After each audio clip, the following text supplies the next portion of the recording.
Yung swaraning wadya kang lumampah kumpul sajara watata tancarup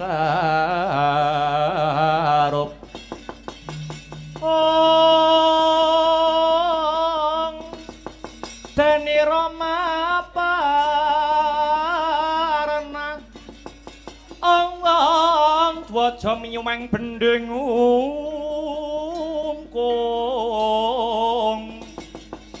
Risang Aswatama kang minangka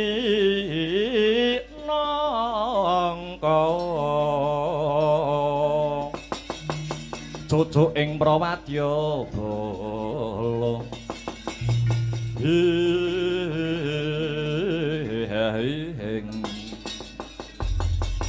menika Raden Kala Bendana ingkang nembe kundur saking kasatriyan Glagah Tinunu. Kados pundi Raden menapa Raden Brajadanta sampun dipun kanthi wonten pringgondani hanyekseni anak Mas Gatotkaca anggenipun badhe kawisuda jumeneng ratu. Iya piye Paman Brajadanta wis samapta apa durung? Kowe ya pandebat. Luput saka kudangan mrucut saka gendongan. Kok ngaten luripun kados pundi Raden? Ngene panemban. Aku wis kelakon ngadhep Kakang Brajadanta. Kakang Brajadanta wis ndak kanthi bebarengan lakuku nyekseni wisudan ratu anyar ning tinemune Kakang Brajadanta mbalela panemban. Kakang Brajadanta ora sarujuk mbok menawa si Gatotkaca kang kajumenengake dadi ratu sing luwih mrihatinke panemban. Ing wektu dina iki Kakang Brajadanta bakal ngrebut bali panguwasa Praja Pringgondani. Janjane wis ora kurang-kurang nggonku ngelingke. Nanging Kakang Brajadanta babar belas ora gagas apa sing dadi kandhane Kala Bendana panemban. Iya jagat ya Dewa ya Bathara. Kok saged ngaten penggalipun Raden Brajadanta. Aku ora gumun kok panemban. Bisane Kakang Brajadanta manguruti ngal kaya mangkono sebab kasatriyan Glagah Tinunu mau ketekan sang provokator Patih Sengguni. Mula Kala Bendana percaya Kakang Brajadanta mesti bubar diurup-urup. Dikoroki kupinge karo Tikul Sengguni mula slendro sing dadi rasamu ya panemban. Aku wis ora bisa nggagapi lelakon iki mengko. Ngarepe kaya ngapa panemban? Lengendriya mangu mangun gong kanduhan rimang lir leno tanpa kaning lir leno tanpa kaning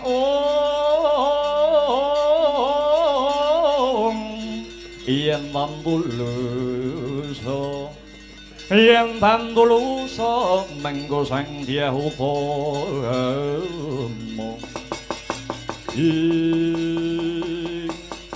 Paman Kala Bendana piye ta sira sumingkira sawetara aku bakal nyingkirake para Kurawa saka kupenganing Paman Brajadanta mengkono Ger iya Paman karepen aku lan Siwa Senggana kang murba kang sarta masesa ya Ger duga-duga ginawa ngati-ngati aja kanthi keri ya ta sira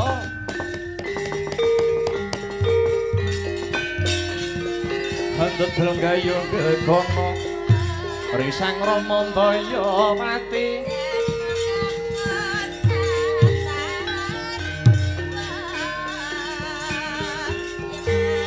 ana yaksa gongcang krama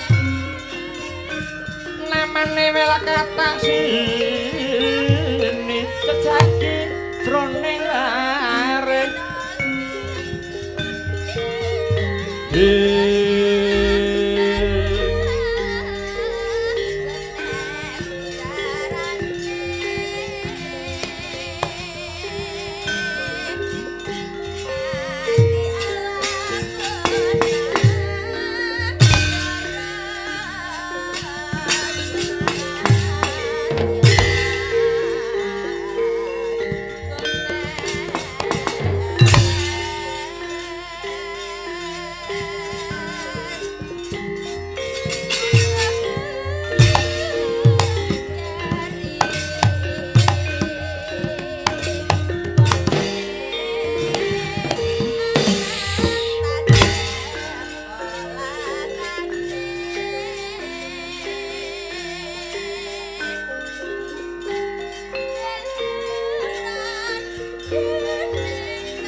tongeng dendek si panungkul padanono panunggul apa dosane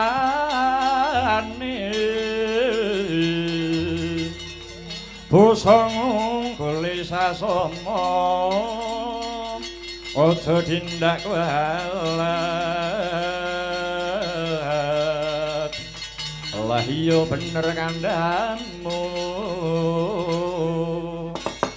lali sumber katiwasan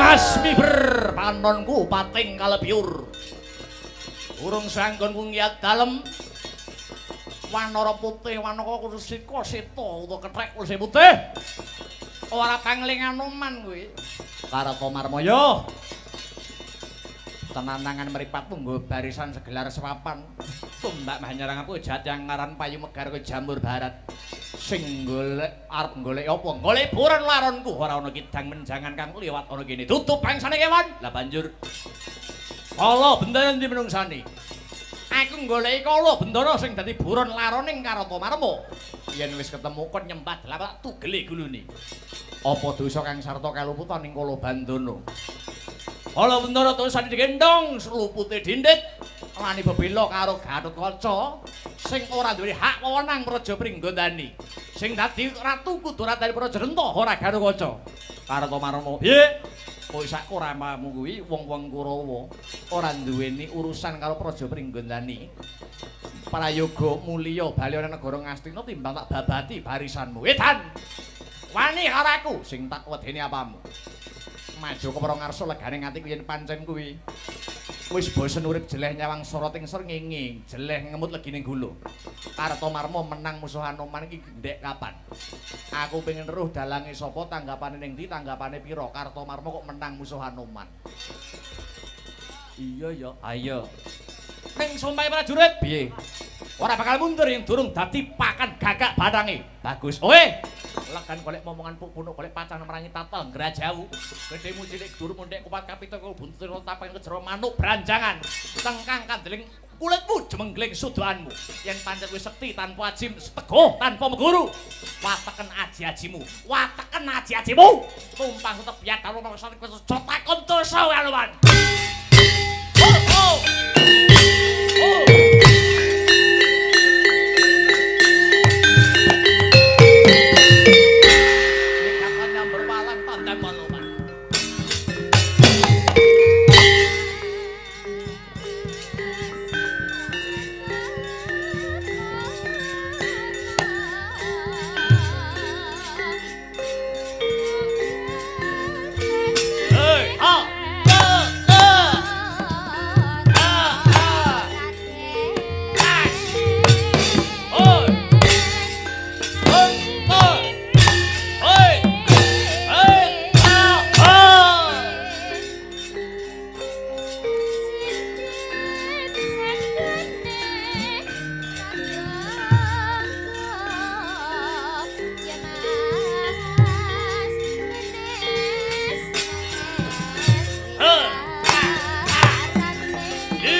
Bulungan genderamu bongkong zaman Kurawa.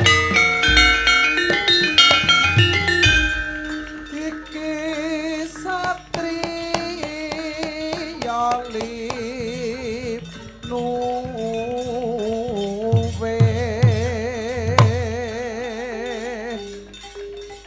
jayeng palu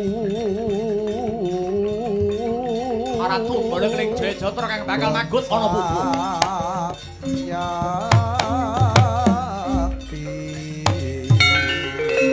Ayo sapa dadi musuhku?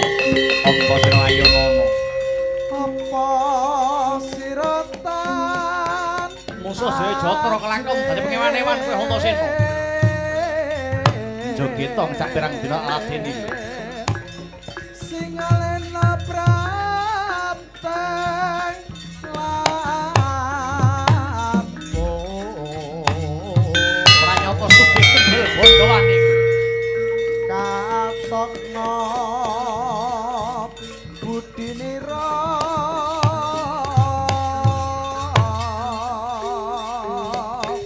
sira masti bakal lale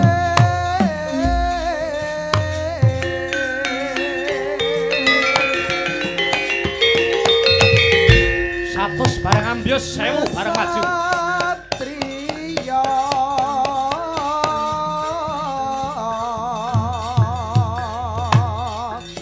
ambyu bareng mangarsa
Ampuh tanganmu, Antasena.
Semangkahang rasa sumbar lindu bumi gunjing kumaludu kunturiltuk Umup kang calon idin mimbak penyu kumambang Woi, adalah duduk karepe dhewe.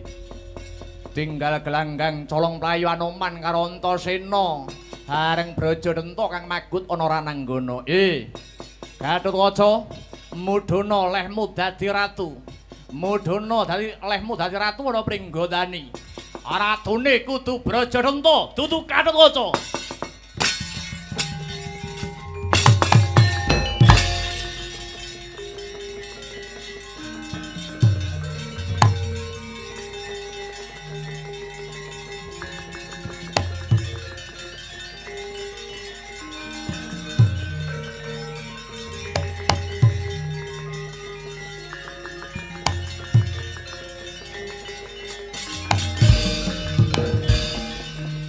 Anoman karang sarta Antasena ora wani ngadepi anak Mas Brajadenta. Yah, nggih Brajadenta. Aja cilik atimu ya kulup.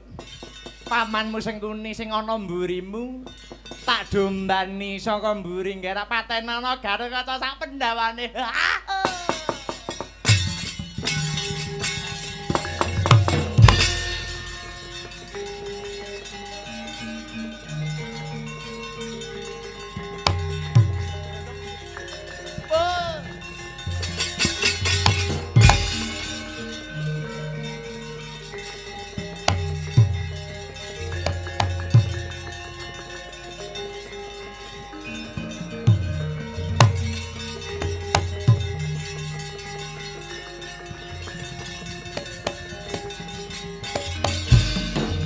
Panganjur laguning angin gugur agraning araka guru gernita kagiri-giri Kala Bendana mlayu-mlayu gawe kaget ana apa? Wala kakek Brajamusti ketiwasan Kang. Kakang Brajadenta ora karenan penggalihe babakan Gatotkaca arep pilih dadi ratu. Malah saiki Kakang Brajadenta bakal mirang kampo jingga gajah gelar bondan kang tanpa payung, Kang. Iya jagat dewa Bathara Jagat Pramudita kamangka. Kakang Brajadenta mbiyen wis nyarujuki kalamun to Gatotkaca kang dadi ratu. Sajake Kakang Brajadenta milik nggendong lali. Ya, kala Bendana. Piye, Kang? Aku ndak sowan Pringgandani perkara iki bakal tak aturi Kang Warimbi. Yo sing ati-ati yo, Kang.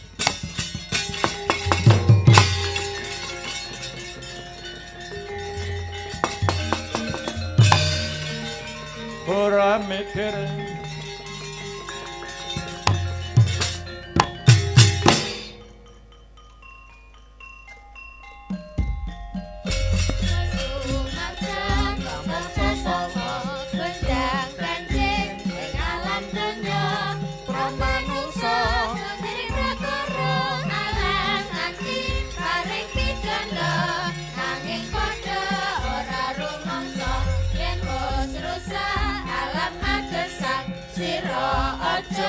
Padang Rasulullah kabeh ngono kasayang sukma mula aja padha sembrana supaya datang aku cipta.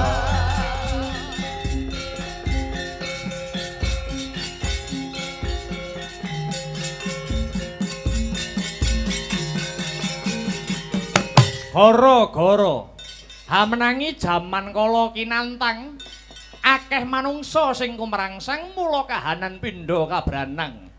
Bangsa manca padha perang paten pinaten rebut bener watone padha menang. Akeh kawula padha nunjang palang sing tuwa ora golek dalan padang sing enom ketungkul sangga wang dasare lumuh tumandang. Ana kene kahanane padha wae. Tata susila disepelekake, tata krama ora diwulangake, nanging sing ugal-ugalan dianggep sing apik dhewe. Mendem ciu saben sore banting kertu mungsuh mara tuwane dhewe. Ora ngelingi anak bojone bareng duit entek sertifikat tanah digadekke. Gara-gara jaman keparat, olah suci ora dikiblat sing diudi mung bangsa maksiat. Golek dukun nglumpukke jimat yen ditakoni jare nggo kuat-kuat. Maido marang kuasane sing gawe jagat, gegaran niat jahat bentang munggah pangkat lan entuk tambah derajat pamrihe golek nikmat sing tanpa ragat. Wong wadon mlumpat kawat, wong lanang mabuk hormat.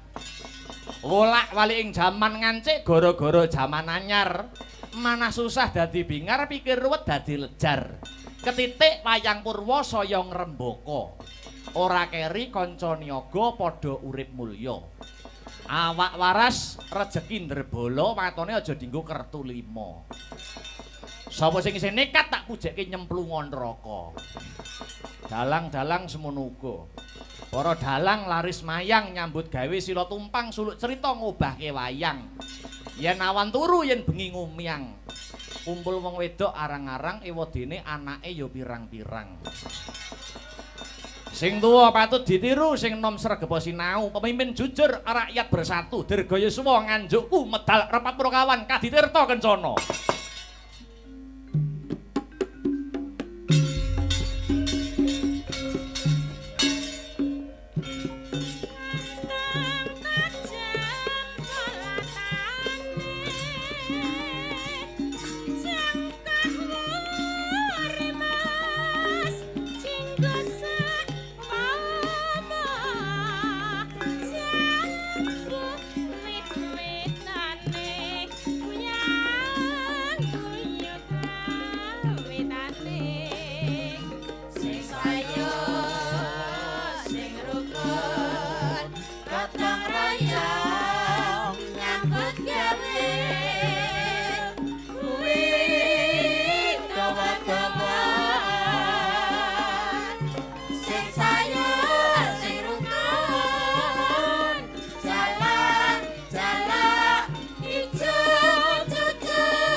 Kedeptos mak aku nyawang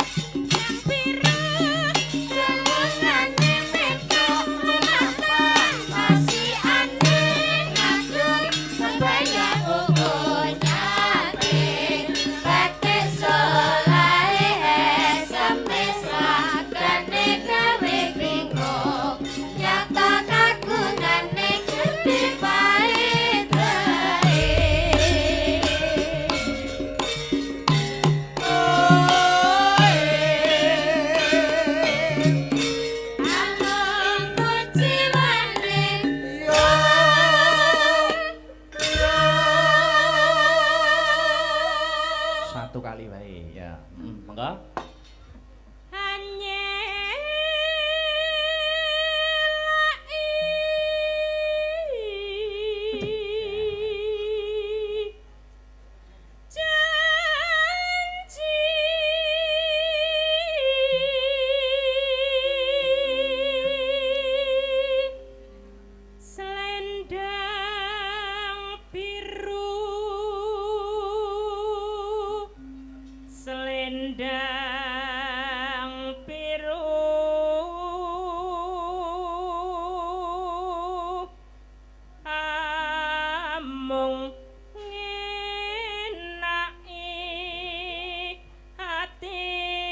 nyamuk.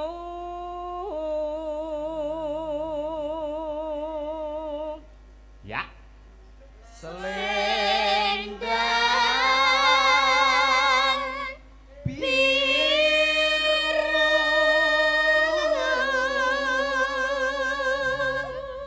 Guru Pak. Adalah pana janjimu selendang biru. Nyuwun tiningane dandang gula Mbah Targun. Lon-lonan gara-gara Mas Gareng. Kota Solo semboyan berseri Sragen asri yen Klaten bersinar lamun Wonogiri sukses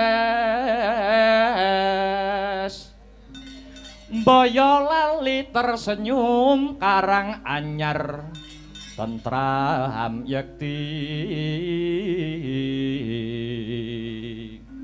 Semarang kota Atlas Sukoharjo makmur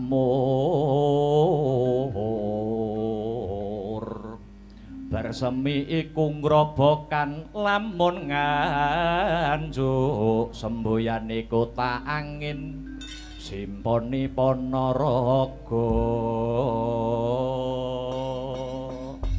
saben kutha duweni semboyan masing-masing jenenge asma kinarya japa kuwi wujudake pandonga kang diaplikasikan ya ta kanthi sarana mujudke kata-kata utawa kalimat kang wujude semboyan ngono Dik Petruk wah ngancik gara-gara Mas iki jam pira iki jam 2 pas manut jamku ya ora usah rampung isuk-isuk mergo iki tengah kutha cedhak karo masjid aja nganti nerak kira lha kuwi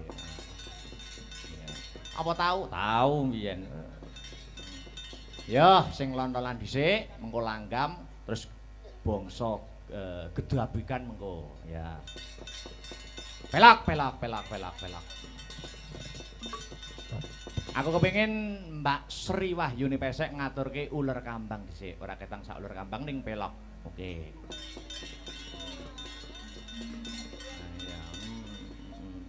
ya ular gampang yo sek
pangestu padha dawing dewa Begawan.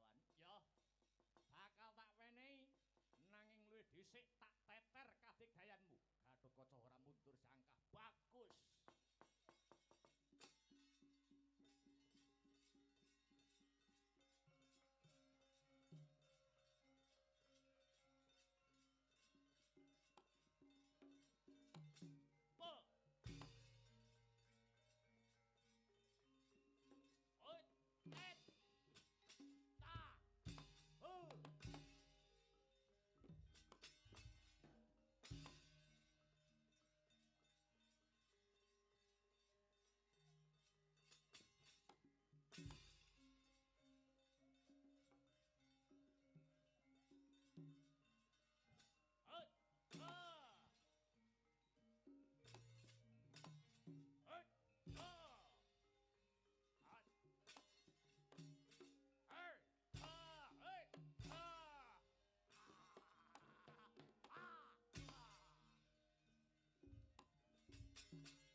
Lahing kono to wau. Adu tanding Begawan Rambana lumawan Dian Gatotkaca. Ucap Begawan Rumbana badar sejatining wujud sekawit. Eyangira Raden Gatotkaca inggih Prabu Trembaka kang wis abadan sukma.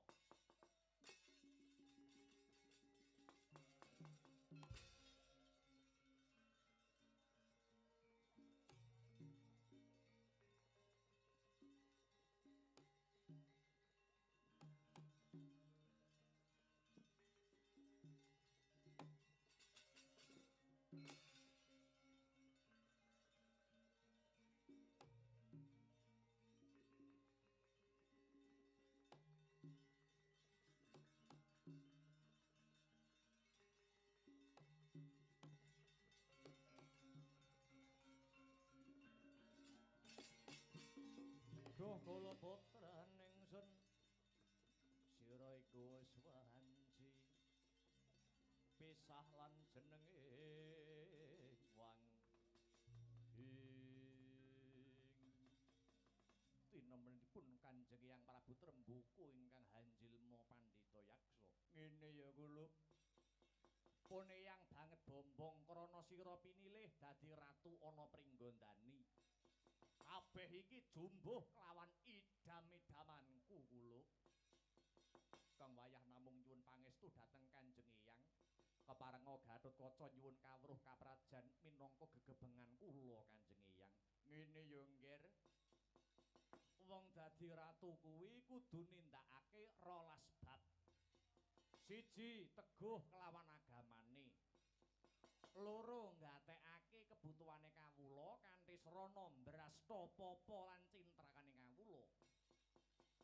Angka 3 cedhak kelawan wong pinter, aja pekewuh anggayuh wimbuhing kawruh lan ngudi marang indaking ilmi. Angka 4 ya kuwi ngajeni marang panemune liyan sarta menggalih panemu mau kanthi srana sarasehan. Angka 5 ngayomana prakawula utamaning para wanita. Awit wanita mau dudu barang dolanan ya nggir. Angka 6 nengenake kebutuhane bebrayan kanthi hambangun papan pangibadah, mbangun papan pawiyatan, mbangun panti usada lan hambangun pasar kang sarta dalan. Angka 7 ngedahana wicara lamis. Awit wicara lamis bisa netelke kawibawan. Angka 8 aja gampang nibake pandakwa tanpa bukti kang nyata. Sabanjure angka 9 ora gampang percaya ujare kandha kang tanpa panaliti ya kulup. Sabanjure angka 10 aja gampang nganak mas marang Narapraja lan kawula. Sebab adaan nganak mas iku sok keladuk sembrono kepara wani nyatut asma Kinaryagoda.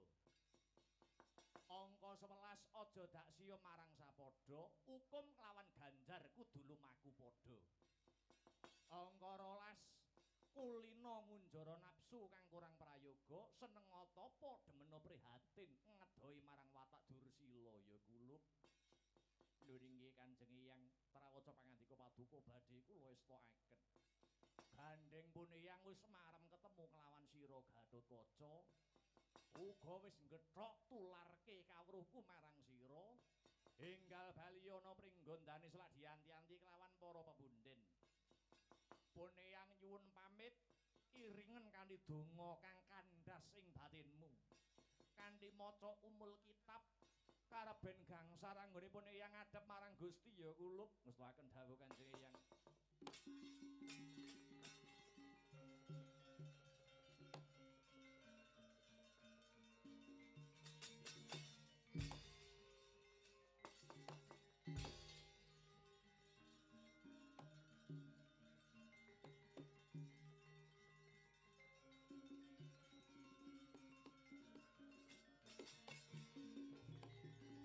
Hina subang iwang aruna katinetrane nganggarapo om sabaning kukila ringkane goro saketer kinitungan ingkung lir wuwu sing pinipanca ing Antya ingkang winuwus madeg praja pringgondani wis pepak ngenyarsa ngadani wisudan ratu.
Ratu Utama patihe patih linuwe ing Gatotkaca kula wonten dawuh Eyang Prabu Matswapati dina iki nyuwuna pangestu karo ibumu Arimbi lan ramamu Werkudara lenggah dampar keprabon pringgondani pun kaki kang bakal ngepiyakake kulup.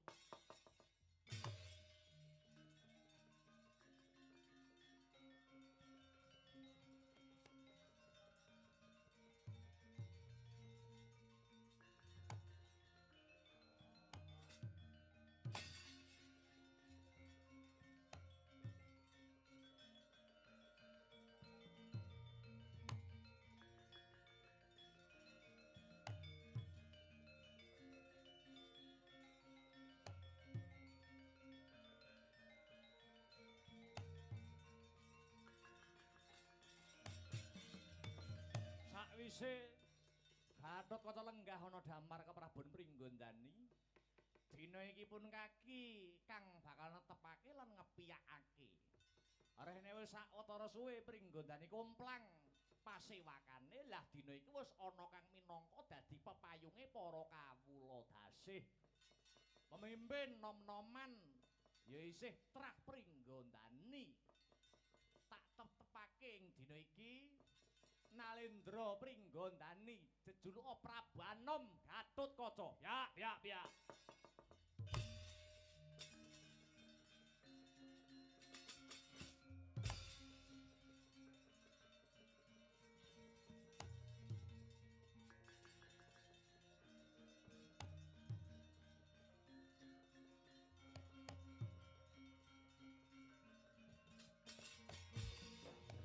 Maturaken ketiwasan sakmenika Kakang Brajadenta merong kampuh Jinggo Mbalela mboten rimah menawi namung dados patih para purun wangsul dhateng Pringgondani menawi Kakang Brajadenta ingkang dados ratu.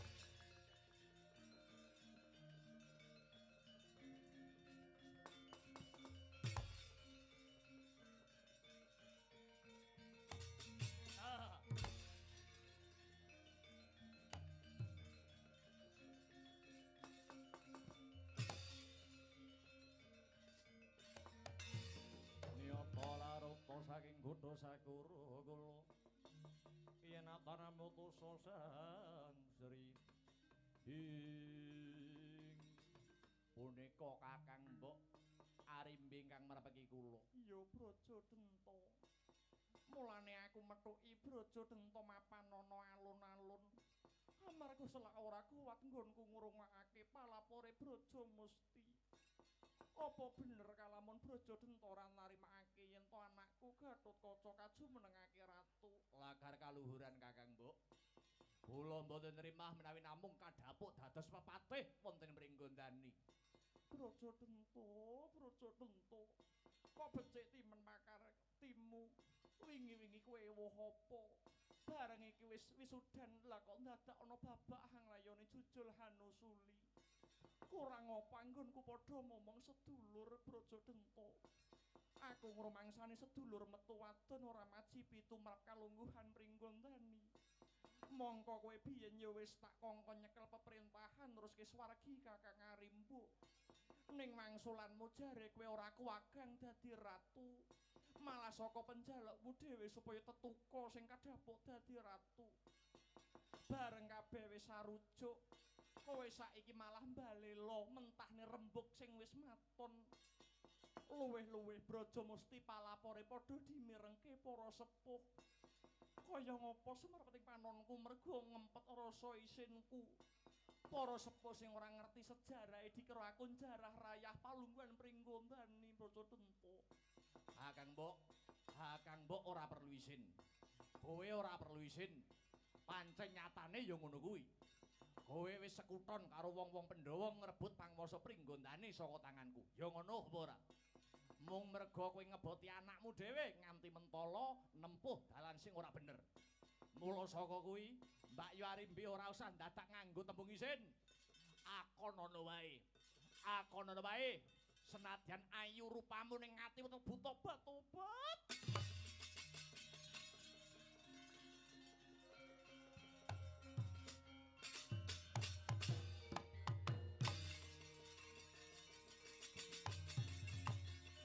Ayo kridaku Brajadenta.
isin mbalela ning Pringgondani. Kuwi dudu watake satriya, Kakang. Iya, Kakang Brajadenta. Kowe aja rusak ajak-ajak dosa ngupaya kanca. Braja lamatan lan braja wikalmu buta goblok. Buta kemalan badokan kowe. Wisamu mung micek karo gaglak. Ora iso mikir kanthi wening. Kowe kuwi ya kurbane para Pandhawa. Diapusi wong-wong Pandhawa do ora krasa. Sing rusak Pringgondani iki sing tak pikir-pikir kowe, Kakang. Lati lan pakarti ora nyawiji. Ucapmu karo batinmu geseh. Sing goblok dudu sing pekok iki kowe, Kang. Ora usah kakean gunem Kang tanpa guna. Endi Gatotkaca kelakon tak lokke sak dosane. Ora usah nyumbari anak anggar Gatotkaca. Kadang Braja mungsuh kadang Braja kelakon ketandangan kowe. Oh, hai.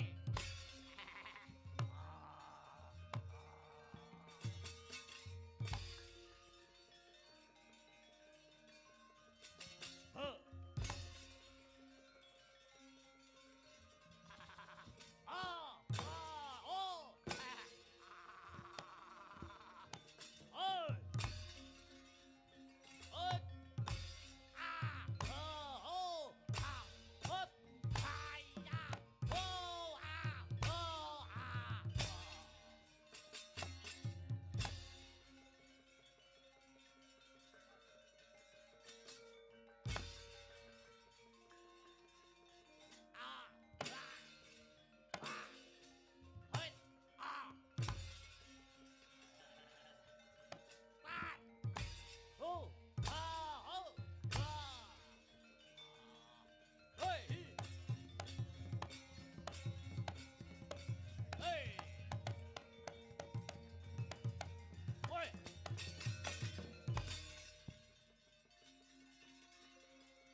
Ora, piye? Genah-genah gegeran kaya ngene kowe kok malah penak-penak. Jal, sawangan sing perange sapa kek? Arimbi karo Brajadenta. Arimbi kae apamu? Bojoku. Lah iya. Wong genah bojomu direwangi adus keringet adus getih lah kok kowe ora belani. Loh, iki rebutan kamukten. Sabab apa aku kok kudu mbelani? Iki rebutan kamukten Pringgondani. Kamukten Pringgondani ben diurusi wong Pringgondani dhewe. Aku wegah melu-melu. Aku gelem milik karo Pringgondani, Brajadenta, Brajamusti sak sedulur-sedulure tak pites mudar wingi-wingi. Negara Pringgondani rasah taren karo aku. Lah nek bojomu cilik tumekaning lara, gedhe tumekaning pati. Wong gelem urip kudu wani mati. Mati kuwi wajib. Iye kuwi. Angele. Guneman karo priyayi iki. Bojo ya, Gong. Ha iya. Bojo ya. Nah aku tak eman-eman, Truk. Ha iya. Aja to kon perang, bojoku dilirik-kirik tak beleh kok kirike. Ha iya. Terus tak sate. Jluntrunge mana badokan kae. Yen bojomu nganti mati kowe apa ora kapitunan? Bojo mati ya golek neh. Lho. Perkara Pringgondani aja pradulke aku. Gatot kon temandang. Aku wegah melu-melu ngisin di sini.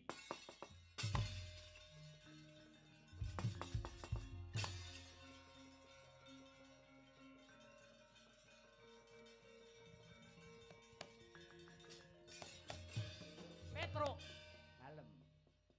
Janjane aku takon ngene, iki mung kepengin ngerti sepira tulusing bebudene Ndaramu Werkudara. Ndaramu Werkudara kae isih gelem melu urusan Pringgondani apa ora? Nyatane kok ya ora. nek ngono Werkudara nek ora gelem perang. Ayo, saiki kresnane kudu perang. Alah, dapurmu. Dapur meh ngongkon aku. Tak goleki jago.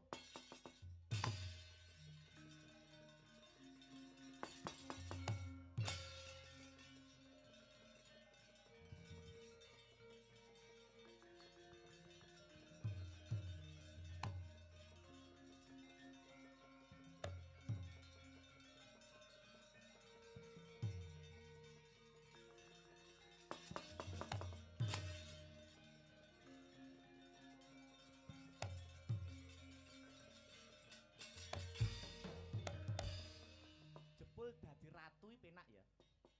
Mung kari lungguh karo perintah. Saiki kowe tak takoni. Gatotkaca dadi ratu kuwi ratune bangsa apa ratune keluarga? Deripun kados pundi? Lho. Kabeh iki gur ngenteni tandang kridamu.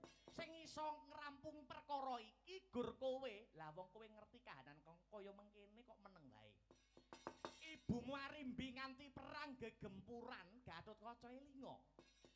Sing paring kamukten pringgondani iki ibumu. Bektenana ibumu. Bektenana ibumu, bektenana ibumu.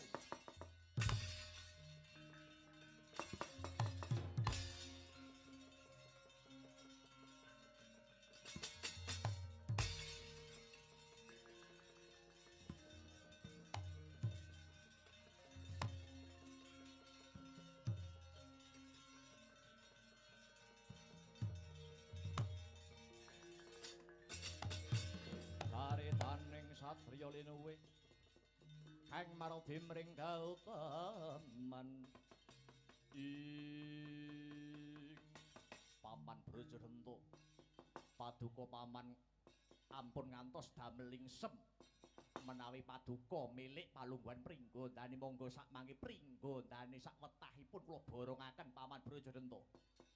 Ora usah macak melas kowe. Kabeh iki iso dumadi merga akal julike wong-wong Pandhawa kalebu bapakmu. Merga Pandhawa ki nglungguhi negara Ngamarta. Pandhawa ngrumangsani Ngamarta ki negara cilik. Bisane gedhe kudu diblengket karo Pringgondani. Jare Pandhawa ki wong utama, ning jebule Pandhawa wong serakah, dakah-dakah. Milik karo kamuktene liyan. Kowe bocah wingi sore durung iso apa-apa dikarbit dadekke ratu. Mung merga saka Pandhawa pengen gedheke keprabon Ngamarta. Ya apa ora?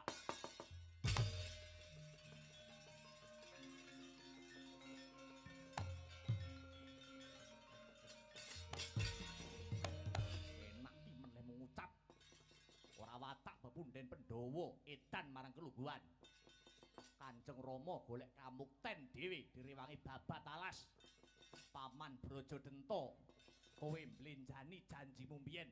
Kowe ora pantes tak pepundi, pantes tak kunjung nganggo kepelantangan. Bagus. Dibake mbat-mbat jalen pedhot pialungmu kowe.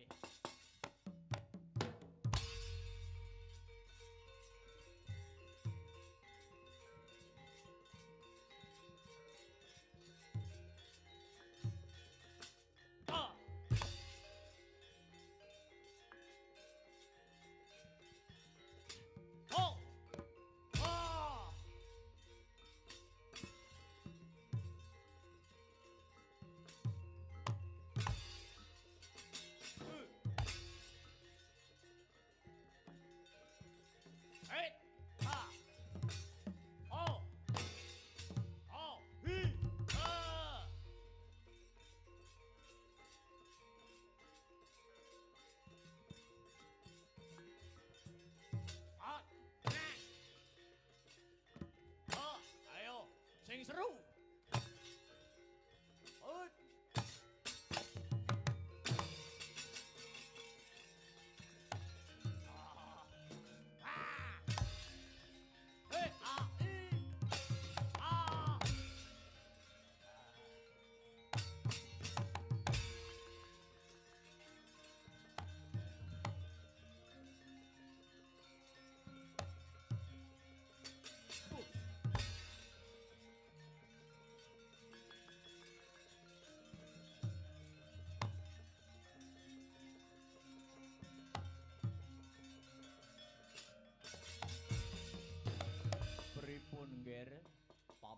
Mesti abot rasane ngatiku paman aku perang musuh pamanku Dewi. Ngaten mawon nggih nggih. Kula melu sabiyantu kula badhe mlebet wonten epek-epek panjenengan ingkang giring mekaten paman. Nggih. Mangke kula aturi namaaken dhateng Kang Paman Brajadenta nanging wanti-wanti weling kula nggih nggih. Menawi mangke wonten kahanan ingkang ngelok-eloki ampun kaget nggih nggih. Gatotkaca kudu menang.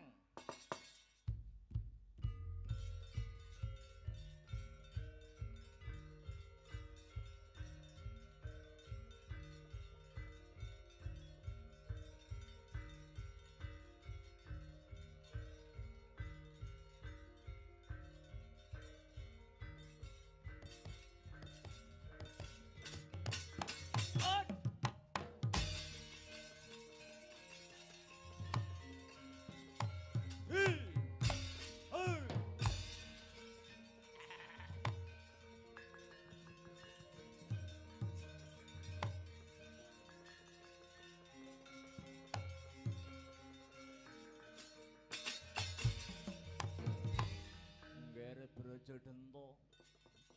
Aku bapakmu Tremboko kang wis abadan sukma.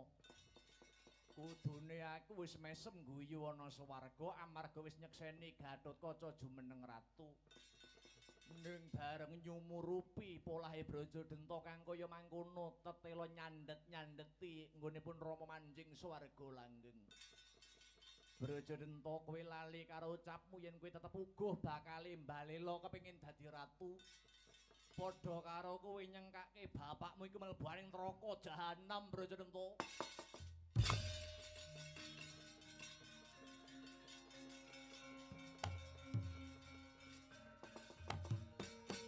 Den piting risang Gatotkaca kalian Raden Brajadenta nanging dupi midhanget swantenira Prabu Tremboko ingkang wis abadan sukma kadya linolosan otot bebayune Raden Brajadenta. Rumangsa getun awit pangecuk-icukira Pati Sengkuni. Dupi lena Sang Brajadenta tanggap Sang Gatotkaca. Radyan Gatotkaca ngetok karo Sang Kang Pungkasan. Den tempiling Kang Paman ngagem astanira ingkang giring. Gugur Sang Brajadenta manjing ana astanira Sang Gatotkaca ingkang nengen.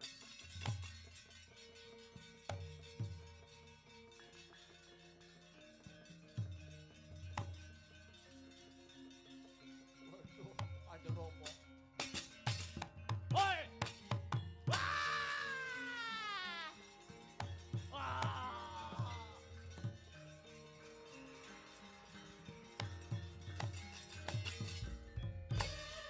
Surak mangurawan sampo sajeng mimpen bebela negara ayo.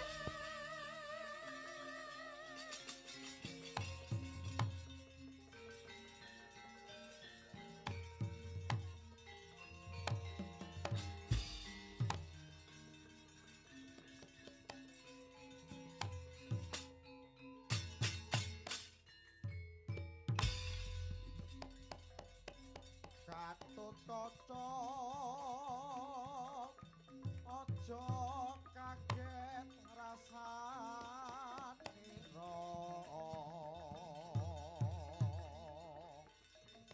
Paman Sang Braja Musti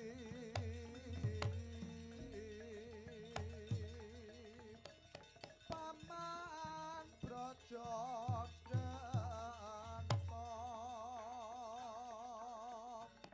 wis tumeka palastra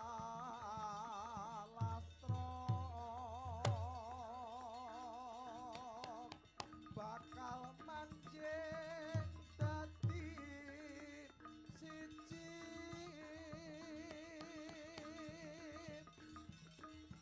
ing astanira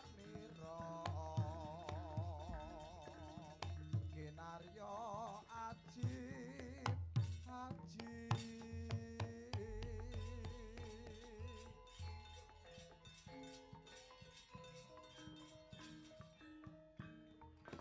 Waduh paman, ora nyono ora nglegiwa pamanku Brajadenta Brajamesti tumekaning pati manjing ana epek-epek ku iki wong lawan tengen. Iya paman, tak eling-eling welingi paman Brajadenta lan Brajamesti kasekten kang wujude aji-aji Brajadenta Brajamesti iki dadya srana memayu hayuning bawana njejekake lakuning adil kang sarta ngayomi kawula sak pringgondani. Muga bisa hanyembuh guyub lan rukune para bebrayan pringgondani ya paman. Srempakia amanguntung Tunjak guyub nilangoni Ramparan tak katon sigra Sinanggaan ngepirono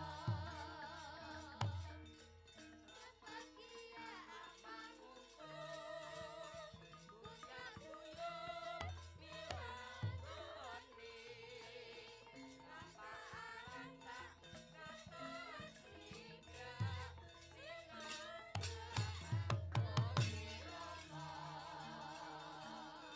Sinanggaan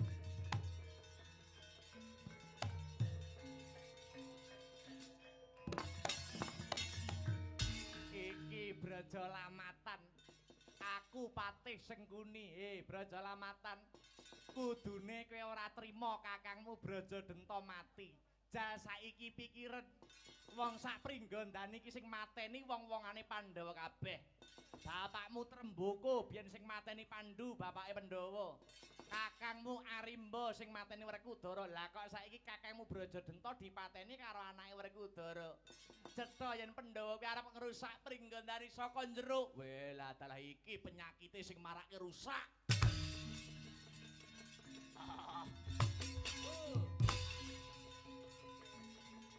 Ngeduh.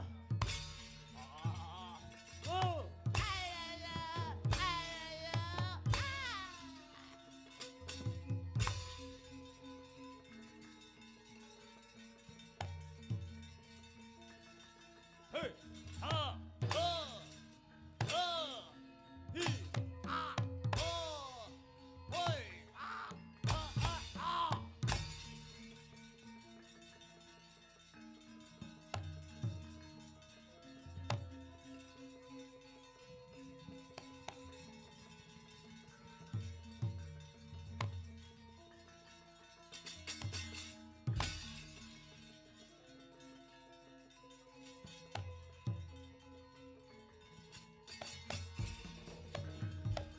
Jago kluruk rame kapyarsi. Wawa kalong luru pandelian.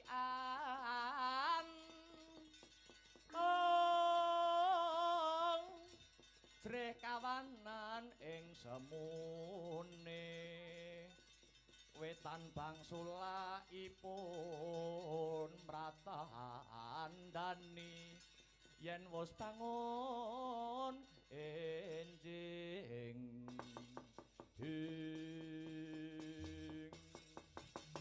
Urawa sampun kula singkiraken nggih. Jebulipun ingkang ngubupi Kakang Brajadenta namung Sengkuni sakurawane. Sejarah sampun mbuktekaken wiwit Rama Prabu Trembaka riyin ingkang ngadamel pringgondani lan ngastina memengsahan punika inggih awit pakaratinipun Patih Julik nenggih Sengkuni nika nggih. Ngaturaken panduwun paman awit lelabuhanipun paman Brajalamatan paduka paman kersa dados patih wonten pringgondani anggentosi kalenggahanipun paman Brajadenta. Waduh, ampun kula nggih, ampun kula. Kula ngrumaosi taksih cubluk ing reh kawruh kaprajan, mboten napa-napa paman. Sedaya kala wau saking niat kula kepengin ngurmati lan ngluhuraken pepunden Trah Braja. Peparenga paman Brajalamatan dados patih wonten pringgondani, kula paringi tetenger Patih Prabakesa. Astabrata.